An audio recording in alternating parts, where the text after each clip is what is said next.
Hello, this is the latest in our Media Brief series of short, sharp, sponsored episodes. 15 minutes or so with a senior executive from a vendor that's working with publishers to make their business better. This episode I'm speaking with Patrick Crane, Director of the Core Sales Team at our season sponsor BlueConic. Patrick and I spoke about declared data, a first-party data strategy that helps publishers serve their audiences better, increases value for advertisers and drives growth. But before we got to that, I took the chance to ask Patrick if anyone really knows what's going on with Google and third-party cookies. I am both completely unsurprised and then a little shocked at sort of the way that Google has launched this, the way that you might kick a laundry machine down the stairs. It did a lot of damage, and there was probably a more straightforward way to get it from, level 2 to level 1. I think that at the end of the day, it's been clear that people need to adopt first-party data strategies. That has been in place. And I think it's also clear that Google is going to do what is best for Google. And I think that sort of in the reaction to Google sort of saying, hey, we're going to kill it. And okay, now it's this date. Okay, maybe we're not going to do it now. What's sort of been lost is the fact that Safari and Firefox, so they've already gotten rid of third-party cookies. So for many swaths of the audience, we're already living in a post third-party cookie world. And that's why I think a lot of folks who had first-party data strategies in place when Google made their latest sort of redirect, nothing changed because they sort of took a look around and said, this is still the direction we're going. Nothing really changes about the fundamentals of what we need to do. Full steam ahead. And I guess it also gives people the chance to still take advantage of third-party cookies if that's part of their business at the moment. Is that right? Yeah, absolutely. I think, and there still are ways in which third-party cookies are really helpful. I think like the one example that maybe not a lot of people think about is if you're a publisher with multiple websites, third-party cookies are normally the way that you tell if one person is engaging with you across the different websites within your portfolio. The way that Google was sort of suggesting changing that they had talked to a lot of publishers, or maybe you'd be limited to understanding between 3 or 5 different websites. And if you're a publisher with 30 plus brands, like that's not super helpful. So I think that staying has made a lot of people happy as it relates to cross-brand tracking, as well as the sort of usage of third-party cookies as a way to capture different IDs and use them in an identity resolution strategy. So it's not to say that they're totally useless. I also think that sort of people get caught up a lot in the difference between third-party data and third-party cookies, whereas like third-party data is a specific type of data that maybe publishers became too reliant on, and then third-party cookies were the mechanism by which we understood a lot of identity, intent, and behavior within the internet and advertising ecosystem. And both of those things are changing and shifting and are often part of the same first-party data or sort of first-party transformation strategy, but they end up being a lot of times like two different things tackling two different pieces of that transformation. So they're still there maybe as a tool, but not as something that you want to be relying on from your data strategy point of view. In the same way that hope is not a strategy, I would say that just sort of crossing your fingers and keeping going with third-party cookies is also not a very good strategy. Yeah, okay. Hope is not a strategy. That should be our slogan. None of this means that we're going back to the good old swashbuckling days of programmatic and tracking and all that good stuff. Data privacy is still well up the agenda. Listening to what you've said already, just this early on, publishers should be planning to manage their audience data strategy around this uncertainty with a mix of stuff going on. And a big part of that is first-party data. Is that right?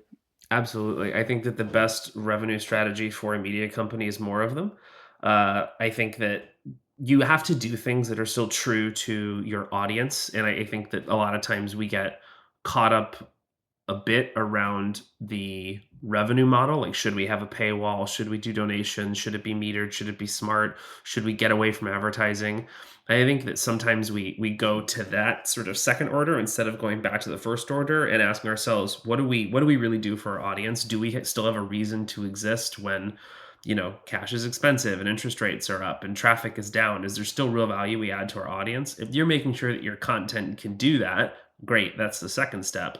Or the first step. I think the second step is then making sure that you've got multiple ways to monetize that content.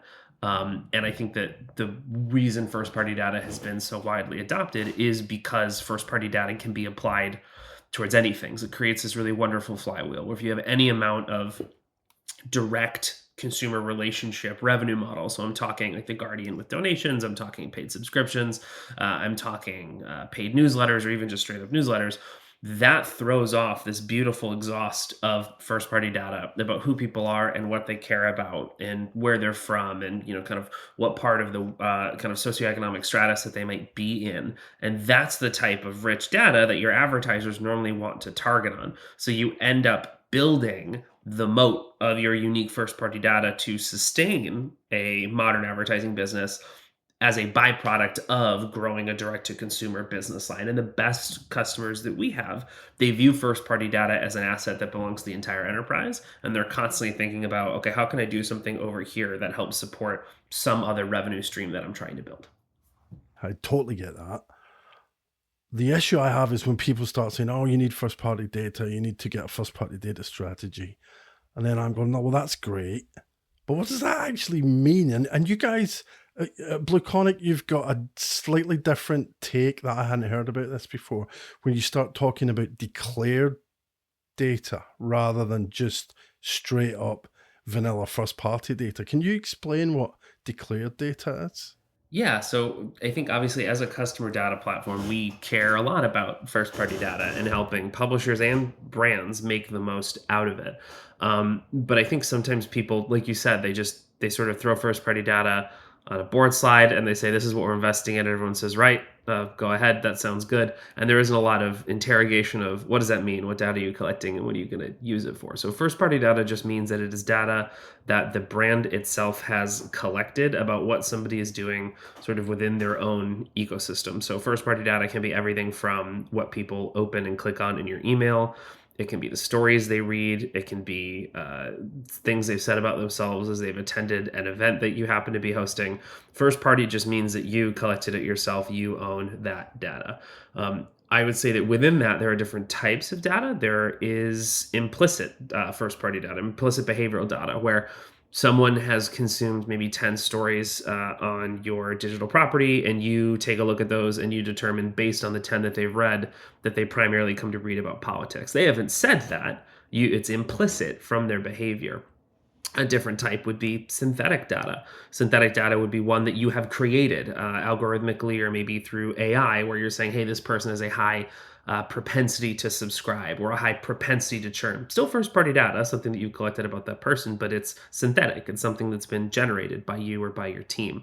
And then declared data would be when the individual themselves has declared, they have said to you, my interest is in politics, or I am a male. I live in the Northeast United States. I make between X and Y a year. Declared data is a type of first party data where the reader or the consumer themselves are sharing this information willingly with a brand, which is very different from, I think, sort of the days of yore and scale where you would just scrape this directly out of Facebook. Doesn't matter if they consented to it. You got it. You're using it, or you're renting a list of people. And that's sort of the basis of what you're doing. It is a real transformation back to the olden days where you have a direct relationship. But that direct relationship isn't just speaking to a business model, subscriptions. It's speaking to, I have a direct relationship with this person. They're sharing information about me in exchange for some better reading experience or some other experience that they're getting in exchange for that data. That sounds like it never ends, right? And I'd say that as a good thing.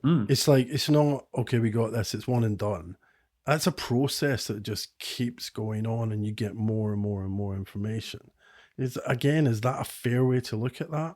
Yeah, I would consider first party data the same way that you would sort of think about email or editorial content. It is a thing in your business that is forever. It is a process. It is a part of the institution. It is not a project. I've often compared it to um, switching or like launching a newsletter.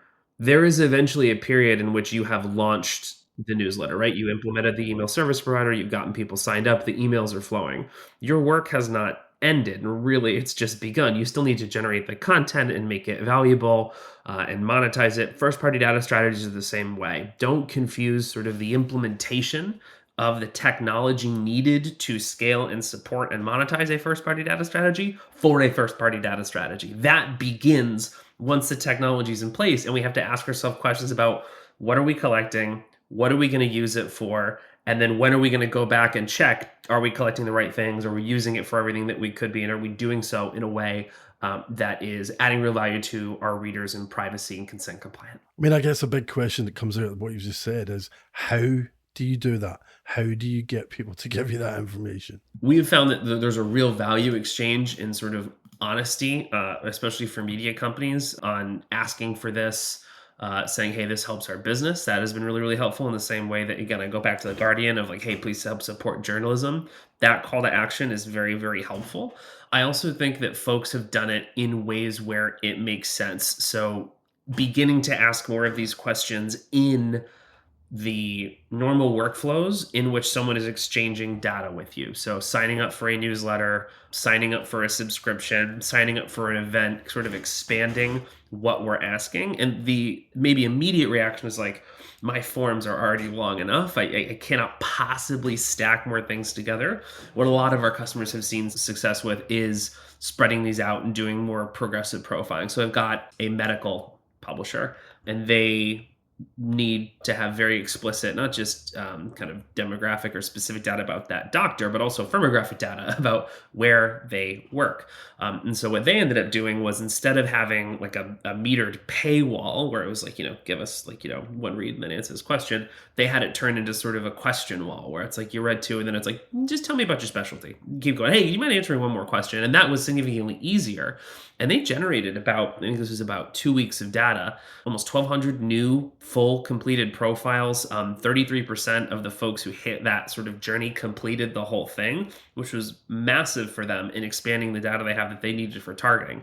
I have seen more B2C publishers show curiosity in that, and basically using progressive profiling, using these questions as part of the workflow that probably already exists as a way to generate it. The other way that we've seen folks be really, really successful in asking for this data, besides having a clear value exchange, like doing this on one side of the newsletter, is leveraging things like interactive content. So surveys, polls, quizzes, brackets, anything where it's not just a rigid form. That has been super, super helpful. And this is where I think publishers can take a lot of inspiration from brands. So Crocs did this, Gibbets, which are, if you know Crocs, like the rubber shoes, Gibbets, the youth love them. It's like these little things you can put in the holes on the Crocs. Right. I don't have any, but I'm told they're very popular with the teenagers that I coach.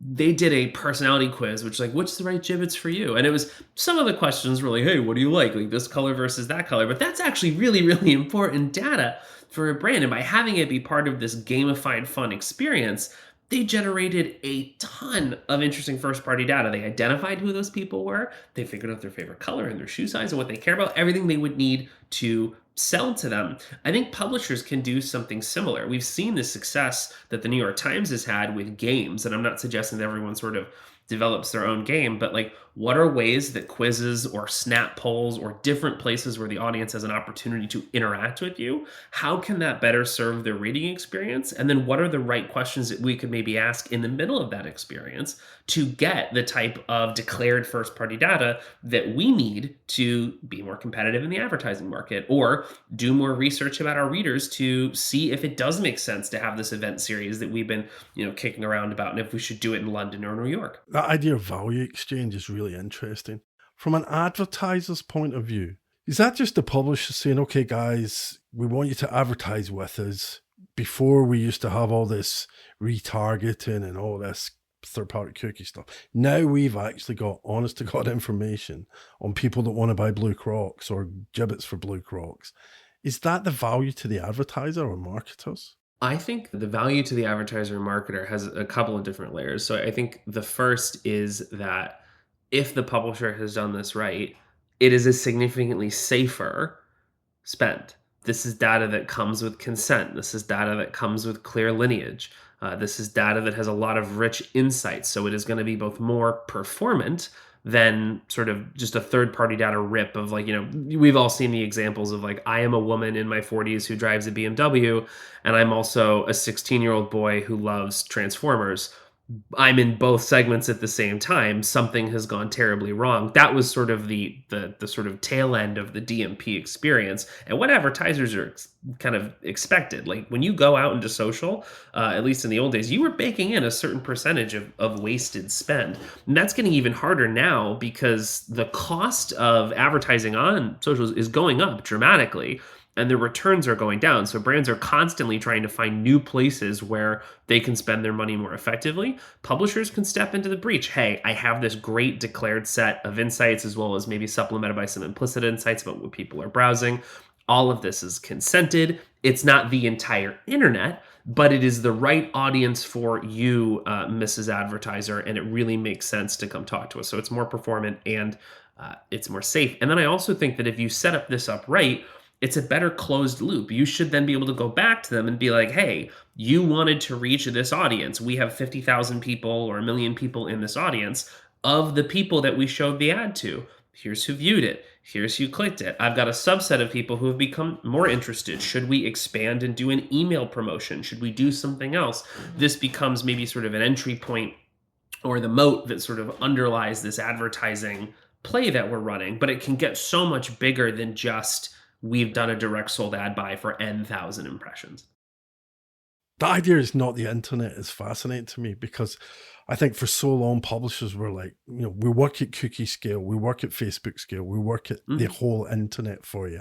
And now people are having to go, actually, no, it's our audience that matters. And you really want to talk to our audience.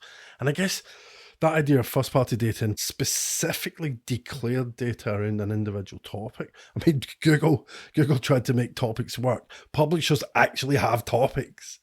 Yeah. I think that idea is fascinating that people are having to shift the idea of scale there. I think that from a sort of internet standpoint, we're at a pretty interesting point, and they're already underway, but there's been big transformations in the way that content is generated and also the way that content is discovered and consumed. So obviously the impact of generative AI on content generation, there is going to be Lord knows how much AI generated slop built by bots, trained by content that was built by bots. Is just absolute nonsense. But it's low ARB, right? Like you can spin this up with like, your own time, spin up a website and try and game it, get some AI content up there and try and catch, a little bit of programmatic ad revenue, but that's just going to dilute everything. It's going to bring everything down.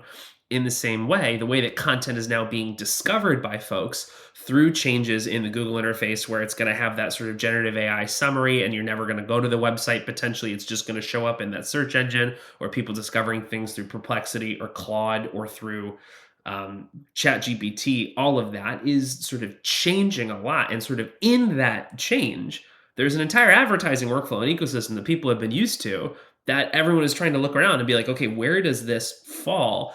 And I do think there's a real opportunity for publishers to step into the breach and say, hey, everything's changing. It isn't changing for us. This group of core readers who care about these things, who love about this stuff, who are performant when we advertise to them. And yes, it's not the whole internet, but it's really performant. You should get in on this. And is that going to be the next billion-dollar company? No. And I think that's okay. I think that we're seeing the rise of sustainable journalism and sustainable media businesses, and not sort of media business pursuing scale at all costs in a way that doesn't really make sense to their audience or doesn't make sense for monetization strategy. And I think that declared first party data is one of the pillars that sort of undergirds what those sustainable, agile media companies of the future look like, that are going to be able to navigate as sort of different parts of the ecosystem are crumbling and catch the money that those are then going to throw off. The first step is the most important one. Take it, learn from it, and then grow from there. I've had a lot of publishers, early say, we're just not big enough to do stuff like this, or, hey, first party data really doesn't make a lot of sense for me. And then I see them sort of, 8 to 16 months later, and it's a new person I'm talking to who's replaced that last person, being like, this is actually critical and we regret not starting earlier.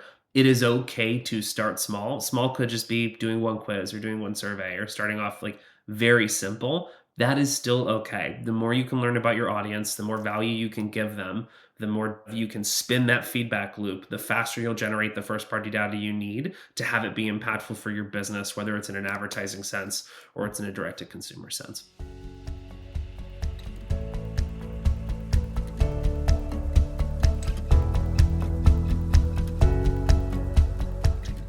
Thanks so much to Patrick for speaking with me and to BlueConic for sponsoring this season of the Publisher Podcast.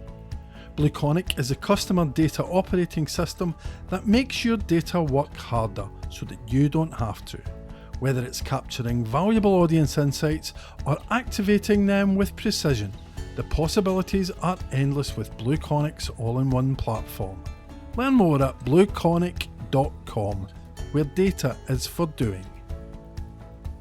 And if you want to keep up to date with what we're doing at Media Voices, go to voices.media and sign up for the Publisher newsletter, a weekly profile of the people and products powering publishing's future.